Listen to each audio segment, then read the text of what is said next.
కృంగిపోయిన వారిని, వైఫల్యం చెందిన వారిని ఏ రోజు కూడా దేవుడు వదిలిపెట్టాడు. ఈరోజు నేను ఎందుకు ఈ మాట మీతో చెప్పాలని ఆశపడుతున్నంటే, ఇక్కడున్న మీ అందరినీ నేను ప్రోత్సహించాలనుకుంటున్నా, మిమ్మల్ని బలపరచాలనుకుంటున్నా, మిమ్మల్ని ఇంకో కొంచెం ఉత్తేజింప చేయాలనుకుంటున్నా. ఏంటిదంటే, మీకు కూడా బహుశా అర్థమైండొచ్చు. నేను అందుకే ఫస్ట్ ప్రశ్న అడిగిన, మీకు ఎప్పుడన్నా అనిపించిందా నేను ఈరోజు దేవునికి నచ్చని పని చేసిన, లేకపోతే నేను చేయాల్సినంత చేయలే, నేను చేసిన దాంట్లో కూడా చాలా మిస్టేకే ఉంది, నేను ఇవ్వాల్సింది ఇవ్వలే, పని చేయాల్సినంత చేయలేదు, ఉండాల్సినంత నమ్మకంగా ఉండలే, దేవుడు నా పైన ఖచ్చితంగా కోపగించుకుంటాడు, ఇది దేవునికి అయిష్టమైన పనే అని నువ్వు కృంగిపోయినావు ఎప్పుడన్నా నీ జీవితంలో? దేవుడు నిన్ను ఇంకా ప్రేమిస్తున్నాడు, ఇంకా నీకు సర్ది చెప్తున్నాడు, ఇంకా నిన్ను బుజ్జగిస్తున్నాడు. ఇట్లా కాదు నాయన, ఇట్లా కాదు ఇట్లా అని దేవుడు నీతో చెప్తున్నాడు. ఆయన అట్లా అన్నప్పుడే నువ్వు దాన్ని మార్చుకో. హల్లెలూయా. లేకపోతే చాలా ప్రాబ్లం మనం ఫేస్ చేయాల్సి వస్తుంది. ప్రియులారా, ఇంకొక విషయం కూడా చెప్తా. దేవుడు ఒకవేళ నిన్ను పతనం చేయాలి, నాశనం చేయాలనుకుంటే ఆయన నిన్ను గద్దించాలి, నిన్ను శిక్షించాలి, నిన్నేదో శపించాల్సిన అవసరం లే. ఆయన మౌనంగా ఉంటే చాలు నీ విషయంలో మన జీవితాలే పతనం అయిపోతాయి. ఆయన మనల్ని చూసి చూడనట్లుగా ఉంటే చాలు మన జీవితాలు అంతమైపోతాయి. కానీ ఈరోజు మీ జీవితాలు బాగున్నాయా? ఒక మాట ఇది చూడండి, బాగున్నాయా మీ పరిస్థితులు? కొంచెం ఆరోగ్యాలు బాగున్నాయా? ఎంతో కొంత పరిస్థితి అయితే బాగుందా? ఉంది అంటే కారణం ఏంటిది? ఇంకా దేవుడిని పట్ల తన కృపను చూపిస్తున్నాడు. ఆమేన్. హల్లెలూయా. నెక్స్ట్ చదువు, కిందికి చదువు. సత్క్రియ చేయని ఎడల, చేసిన ఎడల, చేయని ఎడల ఎంత ఘోరమైన మాట. వాకిట పాపం పొంచి ఉంది. అసలు దేవుడు బ్రతిమలాడుతుందే ఎందుకు కయీనును ఇంకా నువ్వు నిర్లక్ష్యం చేసి ఇంకా పారిపోతా, ఇంకా దూరం అవుతా, ఇంకా కోపగించుకుంటా అంటే, కయీను ఎక్కడ పాపం పొంచి ఉంది? వాకిట పాపం పొంచి ఉంది. కయీను, నువ్వు ఇది చేయడం కరెక్ట్ కాదు, నువ్వు ఇది చేయడం కరెక్ట్ కాదు. దేవుని ఉద్దేశం ఏంటిది కయీను పట్ల? బహుశా మీరు చెప్పండి, దేవుని ఉద్దేశం ఏంటిది? ఆయన అలగకుండా, కోపగించుకోకుండా, తన తమ్ముని పైన అసూయ పెంచుకోకుండా, అరే నెక్స్ట్ టైం అన్నా దేవునికి చెయ్యాల్సినంతగా, ఉండాల్సినంతగా ఉంటే పాపం నుంచి నువ్వు తప్పించబడతావు. ఆమేన్. హల్లెలూయా. ఏం పొంచి ఉందంట? పాపం పొంచి ఉందా? హల్లెలూయా. ఇంత ఘోరమైన పాపానికి పోతావు కయీన్. కాబట్టి అయ్యా బిడ్డ ఏమన్నాడు తెలియదు, బైబిల్ అన్నీ రాసలేదు. కయీనా, నువ్వు ముఖం చిన్నబుచ్చుకో. కయీనా, విచిత్రం అనిపిస్తుంది కదా. హేబేల్ అంత న్యాయంగా, నీతిగా, ఇవ్వాల్సినంతగా శ్రేష్టమైనవి, దేవుని సంతోషపెట్టేవి హేబేల్ చేస్తే, కయీన్తో దేవుడు మాట్లాడడానికి కారణం ఏంటో తెలుసా? కయీను కూడా నశించడం దేవునికి ఉద్దేశమో కాదు. ఆమేన్. హల్లెలూయా. ఈరోజు ఇక్కడ ఉన్న మీ అందరినీ నేను ప్రోత్సహిస్తున్నా ఒక మాటతో. ఏంటిదో తెలుసా?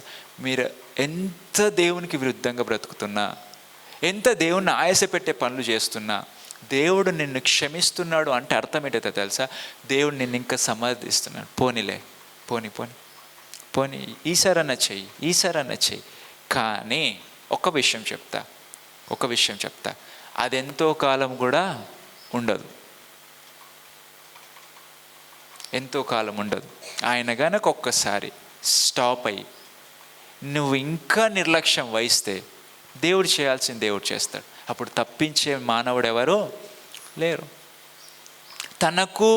తనను సంతృప్తి పరచని మనిషిని కూడా ప్రేమించే స్వభావం దేవుంది. హల్లెలూయా. సంతృప్తి పరిచిండా తన బలులతో కయ్యను? దేవుణ్ణి తృప్తిపరచలేడు కాబట్టే కదా అంగీకరించబడలేదు. తనను సంతృప్తి పరచనోని కూడా ఆయన ప్రేమిస్తున్నాడు. పోయిన వారం ఒక మాట చెప్పిన దేవుని ప్రేమ గురించి. ఒకరిని ఎగ్జాంపుల్ తీసుకున్నా, చెప్పండి ఎవరు? ప్రేమ గురించి ఒకరిని ఎగ్జాంపుల్ తీసుకున్నా, మీకు ఇష్టమైన వాళ్ళే. నవ్వుతున్నారు, చెప్పండి ఎవరిని? షాజహాన్ని కదా. నిజమే కదండి. ఆయన ప్రేమ ఎంత గొప్పది. మనుషులు చూపించే ప్రేమ కాదు దేవుడు చూపించేది. ఆయన ప్రేమ అలాగుంటుంది. ఎట్లుంటుంది? అలాగంటే మన తెలంగాణ భాషలో ఆయన మొత్తం అలాగ ఉంటుంది. అంటే సపరేట్గా ఉంటుంది ఆయన ప్రేమ. మనుషులు చచ్చిపోయిన వాళ్ళ కోసం సమాధి కట్టిర్రు, నువ్వు బ్రతికుండడానికి ఆయన నీ కొరకు రాజ్యాన్ని కడుతున్నాడు. హల్లెలూయా. అది ఆయన ప్రేమ. అందుకే కయ్యని విషయంలో దేవుడు అస్సలు నిర్లక్ష్యం చేయలే. అసలు వాస్తవానికైతే ఈ దుష్టుడు దుర్మార్గుడు ఇంకెంత ఆశీర్వదించిన, ఇద్దరిని సమానంగా ఆశీర్వదించిన. కయ్యను పెద్ద కాదు, నాకు హేబేలు పెద్ద కాదు, ఇద్దరిని సమానంగా నేను ఆశీర్వదిస్తే ముక్కిపోయినాయి, చెదిరిపోయినాయి, ఆ రోగంతో ఉన్నాయి నా దగ్గరికి తీసుకొచ్చిండు. నేను దాన్ని అంగీకరించాను. సరే అంగీకరించాను, పోనీ మీదికెంచి ఎట్లా బ్రతకాలి, ఎట్లా చేయాలి ఆయన సర్ది చెప్తున్నాడు. ఎంత గొప్ప మనసు కదా మన దేవుంది. అందుకే ఆయనకున్న ఈ గొప్ప మనసును బట్టే ప్రపంచమంతా ఆయన వైపు తిరుగుతుంది, ప్రపంచమంతా ఆయన బోధల మీద నడుస్తుంది. ఇది ఈరోజు నీవు నేను నమ్మిన దేవుని యొక్క ప్రేమ. ప్రియ సోదరులారా, ఆ ప్రేమను పొందుకో. దాన్ని నిర్లక్ష్యం చేస్తే మరలా అటువంటి అవకాశం నీ జీవితంలో ఎప్పటికీ రాదు. ఆమేన్. ఆయన ఒక సేవకుడు చెప్పిండు, ఏమంటే తెలుసా, మన దేవుడు ఎటువంటి దేవుడు అంటే తెలుసా, సక్సెస్ కాదంట. ఆయన ఎవరైతే ఫెయిల్యూర్స్ ఉంటారో, వాళ్ళ జీవితంలో ఓటమి పాలు అయిన వాళ్ళు ఉంటారో వాళ్ళ మీదనే ఎక్కువ కాన్సన్ట్రేషన్ చేస్తాడంట. ఆమేన్. హల్లెలూయా. మనుషులు ఇప్పుడు మీరు ఎవరినైనా గురిగా పెట్టుకోండి, ఎవరిని పెట్టుకుంటారు? మామూలుగా బయట వాళ్ళను, లోకస్తులను పెట్టుకోండి. ఎవరినైనా చెప్పండి, మీ పేర్లు చెప్పండి. ఎవరు లేరా? కొంతమంది సచిన్ అంటారు, కొంతమంది ఆ పలానా ఐఏఎస్ ఐపీఎస్ ఆఫీసర్లు అంటారు. నువ్వు ఎప్పుడు సక్సెస్ ఉన్న వాళ్ళనే చూస్తావు. నీ జీవితం, నీ దృష్టి అంతా సక్సెస్ ఉన్న వాళ్ళ మీదనే. కానీ దేవుని దృష్టి ఎవరిపైన ఉంటుంది తెలుసా? ఎవరైతే ఫెయిలియర్స్ ఉన్నారో వాళ్ళని ఎట్లా సక్సెస్ చేయాలనేది దేవుని ఉద్దేశం. ఆమేన్. ఇది మనుషులకు దేవునికి ఉన్న తేడా. ఈరోజు మన వాక్య భాగం ఏంటి తెలుసా? ఆయన వైఫల్యం చెందిన వారిని ఎప్పుడు కూడా వదిలిపెట్టాడు. వీలైతే మరలా వాళ్ళని సరిచేసుకోవడానికి, వాళ్ళని నచ్చ చెప్పడానికి, వాళ్ళని బుద్ధి చెప్పి సరిచేసుకోవడానికి దేవుడు ప్రయత్నిస్తాడు. ఆ కోవలో ఇక్కడ ఎవరైనా ఉంటే దేవుడు మీకు ఒక అవకాశం ఇస్తున్నాడు. మీరు మీ జీవితాన్ని సరిచేసుకోండి. కయ్యేనులాగా అహంతో బ్రతకకుండా దీనత్వం కలిగి బ్రతికితే దేవుడు ఖచ్చితంగా మీ జీవితంలో కార్యము చేస్తాడు. లూకా సువార్త 5వ అధ్యాయం. ఇక్కడ ఒక సన్నివేశం. అక్కడ కయ్యేను విఫలమైనప్పుడు దేవుడు కయ్యను చూసి సరిది చెప్పిండు. అంటే దేవుని ఉద్దేశం తెలుస్తుంది ఏమంటే, ఆయన ఎప్పుడు ఓటమి లేకపోతే వైఫల్యం, కృంగిపోయిన వారిని ఎప్పుడు ఆయన వదిలిపెట్టాడని. 5వ అధ్యాయం 1వ వచనం చూడండి. అక్కడ ఒక సన్నివేశం జరుగుతుంది. అది కాదు మన భాగము. కిందికి వచ్చిన తర్వాత మన భాగం ఉంటుంది, కానీ అది చదవాలి. అందరు చూడండి, లూకా సువార్త 5వ అధ్యాయం. అందరి మొక్కలు బైబిల్లో ఉండాలి, లేకపోతే స్క్రీన్ మీద ఉండాలి.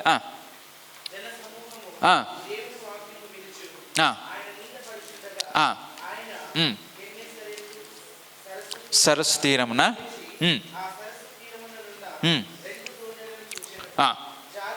జాలర్లు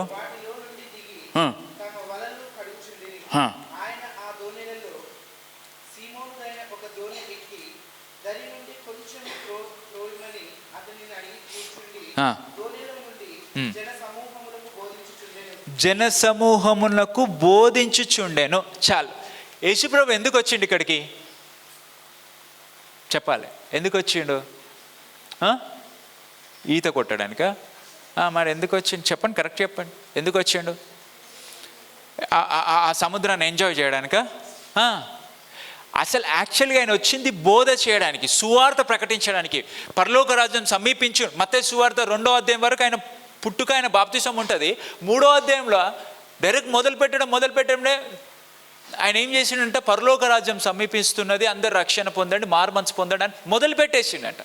ఇప్పుడు ఆయన పరిచయం ఎట్లుందో తెలుసా? బైబిల్లో ఆయన సువార్త ప్రకటిస్తున్నాడు, పరలోక రాజ్యం సమీపిస్తున్నదని చెప్తున్నాడు. ఎక్కడికి వచ్చినాడు? ప్రకటిస్తూ అంటే గెన్నేసరేతు సరస్సు తీరమున నిలిచి అక్కడ వాళ్ళు బోధిస్తున్నాడు. కాస్త ఏమైంది? ఒక ఓడలోనికి ఎక్కి ఓడను కొంచెం దూరం లోపలికి నడిపించి ప్రజలందరూ కనబడేటట్లుగా వాళ్ళకు బోధ చేస్తున్నాడు. ఇక్కడ వరకు బాగానే ఉంది, ఇక్కడ వరకు బాగానే ఉంది. అయిన తర్వాత నెక్స్ట్ కిందికి ఏమైందో చూడండి. చాలించిన ఆయన బోధ అయిపోయిన తర్వాత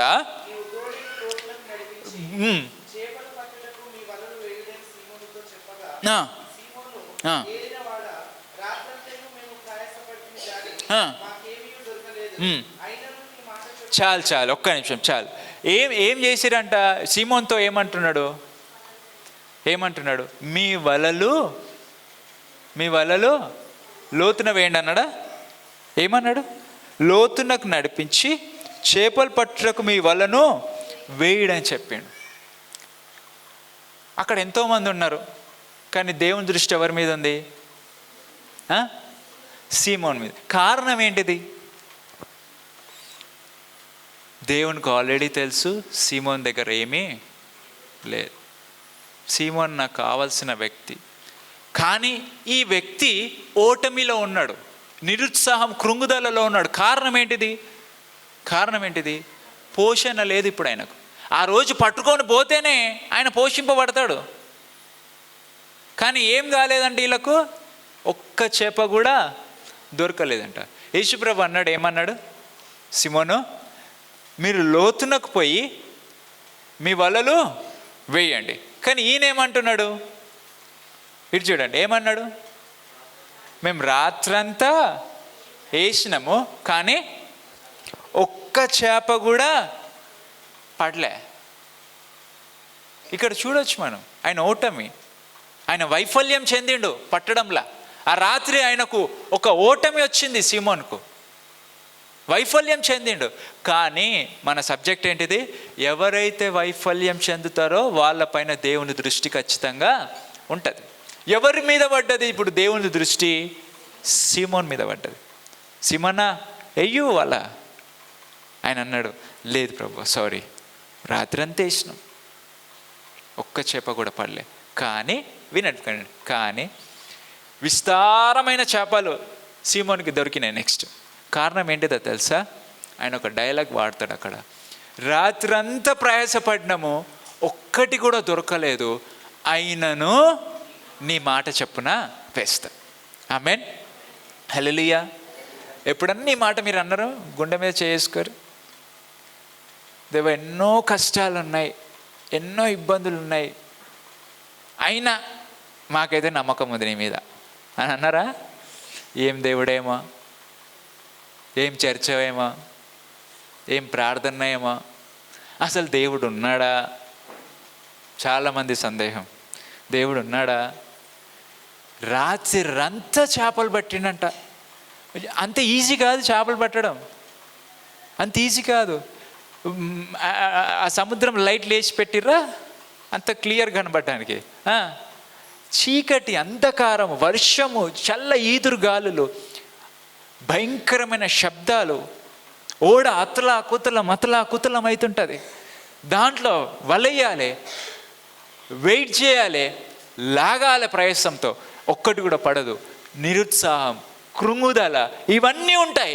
మరలా వేస్తున్నారు, మళ్ళా తీస్తున్నారు, మళ్ళా వేస్తున్నారు, మళ్ళా తీస్తున్నారు. అలిసిపోయి తెల్లవార్లు వేసినారు.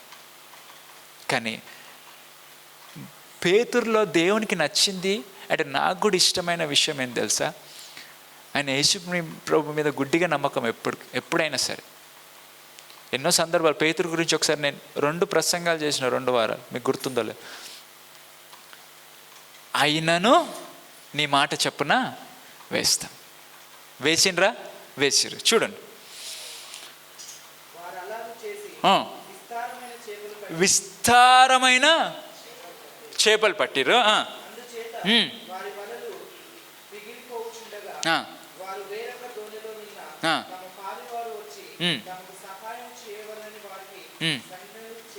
చాలు, హల్లెలూయా.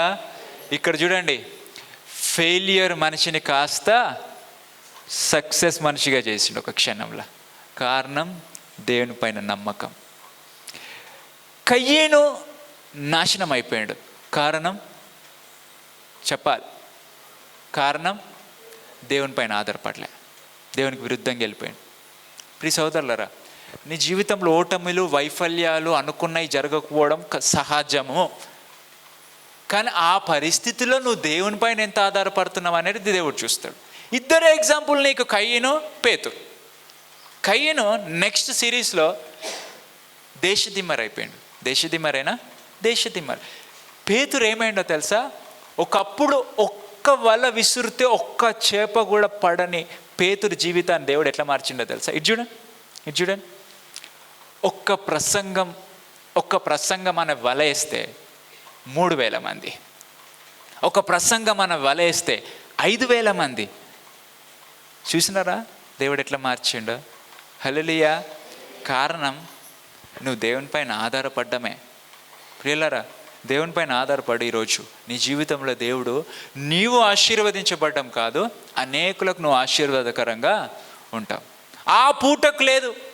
ఇంటికి పోతే ఏమంటుండొచ్చు బహుశా పేతుర్ని, ఏం తెచ్చినావయ్యా, వంట ఏయన్నా వద్దా, తేలేను, ఉండు ఉపవాసం.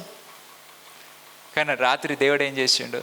నిన్ను నిండుగా పంపిస్తా పేతురు. కారణం ఏంటో తెలుసా? అయినను నీ మాట మీద వేస్తున్న వాళ్ళ. నేను ఓటమిలో ఉన్నా, ఇప్పటికీ నిరుత్సాహం ఉంది, కృంగుదల ఉంది, అలిసిపోయినాం, ఆకలేస్తుంది. నాతో ఉన్న వాళ్ళందరూ కూడా అలిసిపోయినారు. కానీ నేను వాళ్ళని ఎట్లనన్నా సర్ది చెప్పుకుంటా, నీ మాట మీద నాకు నమ్మకం ఉంది, వేయమంటావా? ఎక్కడ వేయాలి? పలానా ప్లేస్లో వేయి. ఖచ్చితంగా గుడ్డిగా అక్కడికి ఈయన చెప్పొచ్చు. యేసుప్రభు ఎక్స్పీరియన్స్ పర్సన్ వల వేసడంలో, పేతురు ఎక్స్పీరియన్స్డా. ఇది చూడాలి వెనకాల బ్రదర్స్. ఎక్స్పీరియన్స్ ఎవరు వీళ్ళిద్దట్లో వల వేయడంలా? ఇప్పుడు నేనున్నా అనుకోండి, ఇక్కడ పెద్ద మనుషులు ఎవరో ఉన్నారు, దేవదాసన్ ఉన్నారు, ఆయన వ్యవసాయం బాగా చేస్తాడు. నేను అన్నా అనుకో, ఈ పంట వద్దు, ఇట్లా కాదు, నువ్వు నువ్వు తప్పు దున్నుతున్నావు అన్నా అనుకో, ఆయన ఏం చేస్తాడు? కిందికి మీదకి చూస్తాడు. ఎందుకు? ఒక్కసారి కూడా పొలంలోనికి రాలేవు, నీకు ఇంత భూమి లేదు, నీకు ఎట్లా తెలుసు వ్యవసాయం? అవునా కాదా? ఇప్పుడు యేసు ప్రభు చెప్పిండు, లోతునకు పో, పలానా ప్లేస్లో కుడి పక్కకి వెయ్యు, ఈయన వేయు అన్నాడు అనుకో, ఈయన ఏం చేస్తాడు? మేము చేసిందే ఈడ రాత్రి అంతా. అవునా కాదా? పేతురు ఇట్లా అన్నా లేదా? ఏమన్నాడు? పేతురు సక్సెస్ అవ్వడానికి కారణం ఏంటో తెలుసా? చేసినాం, ఈడ కాదు, ఇంకా లోపలికి పోయినాం, ఈయనే చేసినాం, అక్కడ చేసినాం, ఇక్కడ వేసినాం. అయినా నువ్వేం చెప్తున్నావు? మళ్ళీ ఆన్నేయన్నా? ఎస్, ఆన్నేసేస్తావు. కారణం ఏంటో తెలుసా? చెప్పేది మామూలు వ్యక్తి కాదు, మెస్సియా వచ్చినాడు, మెస్సియా చెప్తున్నాడు. హల్లెలూయా. ఈరోజు బహుశా పేతురుకు ఆ రోజు అంత తెలియదేమో యేసు ప్రభు కోసం. ఈరోజు నీకైతే తెలుసు కదా ఆయన ఎంత గొప్ప దేవుడో. మరి మనకేమైంది? మనం ఎందుకు నమ్మతలేం? మన జీవితంలో ఎందుకు ఆశీర్వాదం వస్తలేదు? అర్థమవుతుందా నేను చెప్పేది అర్థమవుతుందా? దేవుడు ఫెయిలియర్గా ఉండడం, నీ జీవితంలో నువ్వు ఫెయిలియర్గా ఉండడం దేవునికి ఇష్టం లేదు. నిన్ను సక్సెస్గా ఉంచాలనేది దేవుని ఉద్దేశం. కానీ ఈ సక్సెస్లా నీకు అహం ఉందా? అహం అంటే గట్టిగా గర్వం, అంతేనా? నీకు గర్వంతో కయ్యనులాగా ఉంటున్నావా? రాత్రంతా అలసిపోయినా కానీ దేవుని మాట ఒక్కటి చెప్తుండ్రా, ఒక్కసారి విందాం అని నమ్మకంతో ముందు కొనసాగుతున్నావా? దీని మీద ఆధారపడి ఉంది నీ సక్సెస్ అంతా. అంతే, ఇంకేం లేదు. ఈరోజు ప్రసంగం కూడా ఏం లేదు, ఇంతే. దీని మీద ఆధారపడి ఉంది. ఒక్కటే రిక్వెస్ట్ చేస్తున్నా, దేవుడు నీ పైన దృష్టి పెడతాడు. నువ్వు ఫెయిలియర్ ఉన్నా నీ పైన దృష్టి పెడతాడు. ఒక్కసారి చూడండి, 145 నేను ముగించేస్తాను. 145:14 నేను ముగించేస్తాను. చివరి వచనం 145:14. పడిపోవు వారందరిని ఏం చేస్తాడంటే యెహోవా గట్టిగా ఉద్ధరించడం. అంటే ఒక్కసారి చెప్పండి, నిజంగా నాకు తెలియదు ఈ విషయం. ఉద్ధరించడం అంటే అది తెలుసు, ఎట్లా ఎక్స్ప్లెయిన్ చేయాలో తెలియదు. ఉద్ధరించడం అంటే ముందుండి నడిపించడమా, లేకపోతే ముందుకి ఇంకా కొంచెం ప్రోత్సహించడమా? ఏదో ఒకటి మీకు అర్థమైందిగా. ఉద్ధరించడం అంటే రైట్. ఎవరిని ఉద్ధరిస్తాడంట? లేపినోడే ఇంకా కొంచెం లేపాలి, ఎదిగినోడే ఇంకెదగాలి, పాస్ అయినోడే ఇంకో స్టెప్ పోవాలి. ఇది కాదు దేవుని ఉద్దేశం. ఏంటి తెలుసా? ఫెయిల్ అయినవా? టెన్షన్లే. ఒక నిరుద్యోగి మీద ఒక రాష్ట్రానికి సీఎం ఆయన దృష్టి పడింది అనుకో, నీకు ఉద్యోగం లేదా, సరే నేను నిన్ను గుర్తు చేసుకున్నా అన్నాడు అనుకో, ఎట్లుంటుంది? ఎంత గొప్పగా ఉంటుంది కదా. హల్లెలూయా. ఆయన దృష్టి కూడా ఎవరిపైన ఉందంట? పడిపోయిన పేతురుని దేవుడు చూసిండు. పేతురు మీద దేవుని దృష్టి పడింది, సక్సెస్ అయినాడు. మీ అందరి పైన కూడా దేవుని దృష్టి ఉంది. ఆ దృష్టి దేవుడు నీ మీద నుంచి పోగొట్టుకోకుండా ప్రయత్నం చేయి. బైబిల్ మూసేసి ప్రార్థన చేసుకో.